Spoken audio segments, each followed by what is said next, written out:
tugas kami di sini adalah untuk mewawancarai tentang dapur yang Anda kelola, dan ada beberapa pertanyaan yang perlu kami tanyakan. Semoga si dia bisa jawab.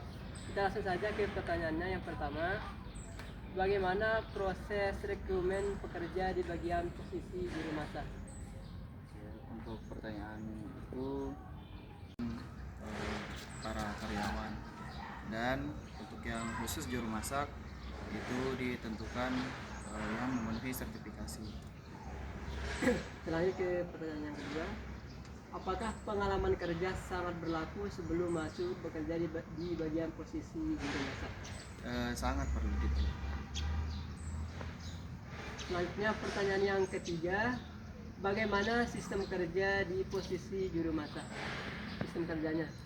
Sistem kerjanya kita bagi-bagi, ada yang khusus memasak bumbu, ada yang memasak sayur, ada yang memasak nasi, dan apa lagi ya, itu saja mungkin. Dan untuk jam kerjanya dimulai jam berapa? Jam kerjanya sekiranya tidak ada masalah tentang selama pengantaran ataupun selama MBG ini berjalan, kalau tidak ada hal tentang makanan basi ataupun keracunan, bisa-bisa saja kita memulainya dari jam 1 malam. Berapa baru kisaran gaji yang Anda harapkan untuk posisi juru masak di dapur MBG ini?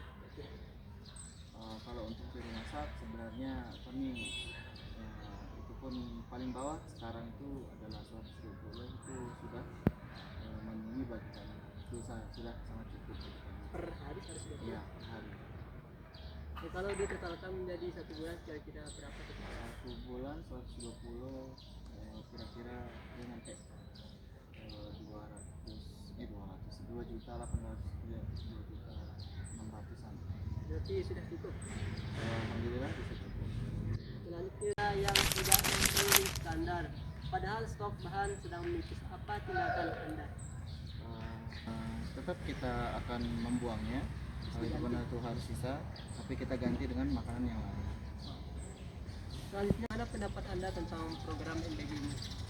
Kira-kira Program ini gini, bagus-bagus saja, seperti memenuhi gizi untuk masyarakat kita, sedangkan kita tahu masyarakat kita ini lagi memang membutuhkan, bukan hanya anak-anak sebenarnya, tapi perlu orang tua juga yang membutuhkan gizi. Jadinya menurut saya bagus-bagus. Nah, kita lanjut ke pertanyaan ini. Yang pertama untuk pertanyaan, kira-kira bagaimana langkah-langkah dalam menyiapkan bahan makanan sebelum dimasak agar tetap higienis, tetap bersih? Pertama-tama sayur datang langsung ke tempat pencucian, dicuci dulu, baru direndam langsung, baru nanti dipotong kecil ataupun sesuai yang diinginkan chefnya, baru dibasuh lagi, direndam lagi, baru ditaruh, ditutup pakai wrapping wrap, baru baru dimasak. Lanjut tentang kelayakan distribusi. Nah, di sini pertanyaannya, kira-kira bagaimana Anda memastikan kelayakan makanan tetap terjaga di perjalanan agar terhindar dari paparan debu atau risiko menjadi basi sebelum digunakan pada saat pendistribusiannya? Masalah debunya sendiri kan kita memakai mobil MBG yang sudah standarisasi. Terus untuk masalah basinya, kita usahakan ke sekolah berangkat misal jam 7, jam 8 itu sudah dibagikan ataupun sudah di sekolah.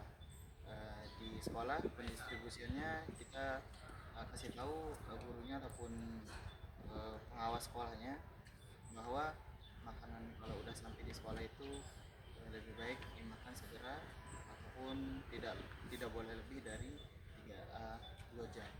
Tidak basi. Ya, biar tidak berbasi dan tidak terjadi keracunan. Tentang tantangan pelaksanaan saat kerja. Pertanyaan yang pertama, kira-kira bagaimana Anda memastikan makanan didistribusikan dari dapur ke sekolah tepat waktu mengingat tantangan jarak dan kemacetan? Kira-kira bagaimana solusinya? Kalau masalah kemacetan itu mungkin jarang terjadi, kecuali mungkin di kota-kota besar mungkin masalah itu akan muncul. Ya, mungkin itu saja pertanyaan dari kami. Terima kasih atas waktunya. Mohon maaf. Kemudian dan terima kasih. Assalamualaikum warahmatullahi wabarakatuh.